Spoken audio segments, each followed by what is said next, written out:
Hi guys, मेरा नाम राकेश है और आज का जो टॉपिक है वो important session of Indian national Congress के ऊपर है। जो आज़ादी के पहले अलग अलग समय पे कांग्रेस का जो अधिवेशन हुआ था उनके ऊपर आज मैं वीडियो लेकर आया हूँ। और ये एग्ज़ाम के पॉइंट ऑफ व्यू से काफ़ी ज़्यादा इम्पोर्टेंट है। एग्जामिनर कोई ना कोई अधिवेशन के ऊपर क्वेश्चन ज़रूर करता है। तो इस वीडियो को पूरा देखिए और वीडियो पसंद आए तो वीडियो को लाइक, शेयर और सब्सक्राइब कीजिए। तो ज़्यादा देर ना करते हुए चलिए स्टार्ट करते हैं। बेसिक पॉइंट्स जान लेते हैं।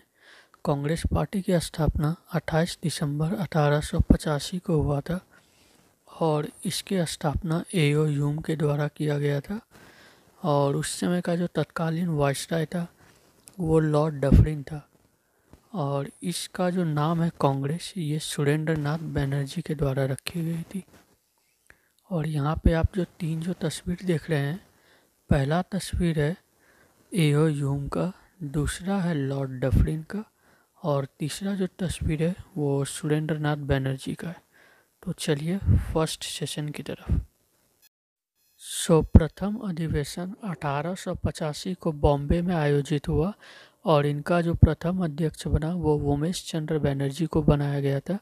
और यह कार्यक्रम गोकुलदास तेजपाल संस्कृत कॉलेज में आयोजित हुआ।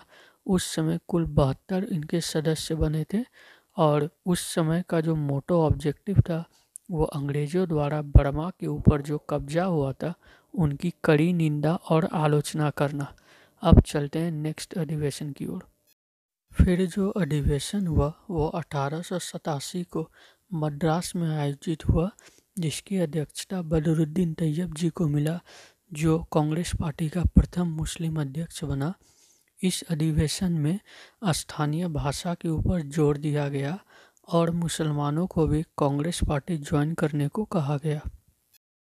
फिर जो अधिवेशन हुआ वो 1888 को इलाहाबाद में आयोजित हुआ और इनकी अध्यक्षता जॉर्ज यूली द्वारा किया गया। यह प्रथम गैर भारतीय कांग्रेस अध्यक्ष बना था। फिर जो अधिवेशन हुआ वो 1883 को लाहौर अधिवेशन हुआ, जिसकी अध्यक्षता दादा भाई नारनोजी कर रहे थे। और यह भारत का पहला पारसी व्यक्ति था जो कांग्रेस का अध्यक्ष बना था। और इस समय का जो मेन ऑब्जेक्टिव था वो सिविल सर्विस एग्ज़ाम को भारत में शुरुआत कराना। और एक पॉइंट नोट करने वाली है कि दादा भाई नारनोजी भारत के पहले व्यक्ति थे जो इंग्लैंड के हाउस ऑफ कॉमन्स के सदस्य बने थे। फिर जो अधिवेशन हुआ वो 1896 को कलकत्ता अधिवेशन हुआ, जिसकी अध्यक्षता दादा भाई नानोजी द्वारा की गई। और इसी अधिवेशन में पहली बार वंदे मातरम संगीत को गाया गया। और इसी अधिवेशन में यह निर्णय लिया गया कि कांग्रेस अब हर एक प्रांतों में अपना कमेटी की स्थापना करेगा। फिर आता है 1905 बनारस अधिवेशन, जिसकी अध्यक्षता गोपाल कृष्ण गोखले द्वारा किया गया था। और इस अधिवेशन में बंगाल विभाजन का विरोध हुआ और स्वदेशी आंदोलन का प्रस्तावना को सहमति मिला, क्योंकि उस समय तत्कालीन वाइसरॉय लॉर्ड कर्जन ने बंगाल का विभाजन करने का निर्णय लिया और वो कर भी दिया था, जिसके विरोध में स्वदेशी आंदोलन को चलाया गया था। फिर जो सम्मेलन हुआ वो 1906 में आयोजित हुआ कलकत्ता में, जिसकी अध्यक्षता दादा भाई नानोजी के द्वारा किया गया। और इसी अधिवेशन में पहली बार स्वराज को अपनाया गया और पहली बार राष्ट्रीय शिक्षा नीति को भी लागू किया। और यह लगातार तीसरी बार कांग्रेस के अध्यक्ष के तौर पर चुने गए, इसीलिए इसे भारत का grand old man of India के नाम से भी जाना जाता है। फिर आता है 1907। 1907 का अधिवेशन सूरत में हुआ था, जिसकी अध्यक्षता रास बिहारी बोस द्वारा किया गया था। और यह सम्मेलन इसीलिए इतना महत्वपूर्ण है क्योंकि इसी सम्मेलन में कांग्रेस दो भाग में विभाजित हो गया, नरम दल और गरम दल।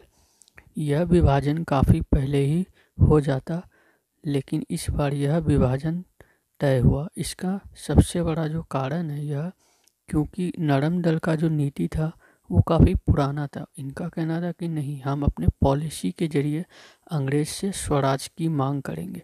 लेकिन गरम दल का जो कहना था कि नहीं, ऐसे नहीं होने वाला है, हम लोग अंग्रेज़ों से आँख में आँख डाल के लोहा लेके ही स्वराज की प्राप्ति कर सकते हैं। तो इसी कारणवश नरम दल और गरम दल कांग्रेस दो भाग में विभाजित हो गया। अगला सम्मेलन 1911 में कलकत्ता में आयोजित किया गया, जिसकी अध्यक्षता बिशन नारायण धर द्वारा किया गया। और उसी साल 1911 में दिल्ली में दरबार का आयोजन किया गया, जो किंग जॉर्ज प्रथम और रानी मैरी के भारत स्वागत के लिए किया गया। और उसी दरबार में पहली बार राष्ट्रगान जन गण मन को भी गाया गया था। हालांकि कांग्रेस द्वारा इसका भारी विरोध का सामना करना पड़ा, क्योंकि अंग्रेजों ने इस दिल्ली दरबार में काफ़ी ज़्यादा धन का दुरुपयोग किया, जो कि भारत की जनता द्वारा ही दिया गया धन था। अगला अधिवेशन 1914 में मद्रास में आयोजित हुआ, जिसकी अध्यक्षता भूपेंद्र नाथ बोस ने किया। और इस अधिवेशन में मद्रास के गवर्नर भी भाग लिए थे। और इसी साल प्रथम विश्व युद्ध का भी आगाज हुआ। और इस विश्व युद्ध के दौरान कांग्रेस ने यह निर्णय लिया कि हम अंग्रेज़ों का साथ देंगे इस युद्ध में, इस उम्मीद से कि बाद में जब विश्व युद्ध खत्म होगा तो अंग्रेज हमें आज़ाद कर देगा। और अभी आप जो बाएं तरफ जो तस्वीर देख रहे हैं वो प्रथम विश्व युद्ध का है, जिसमें भारतीय सेना भी लड़ रहे हैं अंग्रेज की तरफ से। फिर जो अधिवेशन हुआ वो 1916 में लखनऊ में आयोजित किया गया, जिसकी अध्यक्षता अंबिका चंद्र मजूमदार ने किया। यह एक बहुत महत्वपूर्ण सेशन रहा, क्योंकि इसी सेशन में कांग्रेस, गरम दल और नरम दल फिर से एकजुट हो गया। और साथ ही में लखनऊ पैक्ट भी साइन किया गया। कांग्रेस की ओर से अंबिका चंद्र मजूमदार और मुस्लिम लीग की तरफ से मोहम्मद अली जिन्ना था, जिसके कारण सरोजिनी नायडू ने मोहम्मद अली जिन्ना को हिंदू मुस्लिम एकता का दूत भी कहा गया था। और इसी अधिवेशन में होम रूल लीग भी आयोजित हुआ, जिसकी अध्यक्षता एनी बेसेंट और बाल गंगाधर तिलक ने किया था। अगला जो अधिवेशन हुआ वो 1917 में कलकत्ता में आयोजित हुआ, जिनकी अध्यक्षता एनी बेसेंट द्वारा किया गया। यह भारत की प्रथम महिला गैर कांग्रेसी अध्यक्ष बनी और प्रथम महिला अध्यक्ष भी थी। और इनका जो जन्म स्थान था वो आयरलैंड था। अगला जो अधिवेशन हुआ वो 1919 में अमृतसर में आयोजित हुआ, जिनकी अध्यक्षता मोतीलाल नेहरू द्वारा किया गया। और इसी साल इतिहास का सबसे बड़ा नरसंहार हुआ, जलियांवाला बाग कांड नरसंहार। और इसका कांग्रेस ने काफ़ी ज़्यादा विरोध किया। और कांग्रेस द्वारा जो भी अंग्रेज़ों द्वारा दिया गया उपाधि था उसका बहिष्कार किया काफ़ी ज़्यादा। और इसी साल हंटर कमीशन को भी आयोग का भी गठन किया गया। यह सिर्फ एक नाम मात्र का आयोग था, और इसका जो काम था वो जलियांवाला बाग में हत्याकांड के पीछे जो भी था उनका जांच करना, कौन कौन इसके पीछे था। हालांकि ऐसा कुछ हुआ नहीं। और इसी साल खिलाफत आंदोलन भी हुआ, जिसकी अध्यक्षता अली बंधु द्वारा किया गया। और इसी साल 1919 में भारतीय अधिनियम भी आया, जिसे मॉन्टेग्यू चेम्सफोर्ड एक्ट भी कहा जाता है। सो गाइस, यहाँ पे मेरा वीडियो एंड होता है। और यह पार्ट 1 है, और पार्ट 2 भी ज़रूर आएगा, क्योंकि नहीं तो वीडियो काफ़ी ज़्यादा लंबा हो जाएगा। और लंबा वीडियो ज़्यादा सबको देखना उतना पसंद नहीं करता है, इसलिए मैं इसका पार्ट 2 भी लेके आऊँगा। और चैनल को लाइक, शेयर और सब्सक्राइब भी ज़रूर कीजिएगा, क्योंकि बिना लाइक, शेयर, सब्सक्राइब के बिना आप मुझको वैसा मोटिवेट नहीं हो पाते हैं। अगर आप लोग लाइक, शेयर और सब्सक्राइब जरूर करते रहिएगा तो मुझे भी मोटिवेट मिलेगा, और मैं भी डिफरेंट लेक्चर्स के ऊपर या MCQs के ऊपर ज़रूर वीडियो लाऊंगा। सो गाइस, मिलते हैं पार्ट 2 में। तब तक के लिए जय हिंद, जय भारत।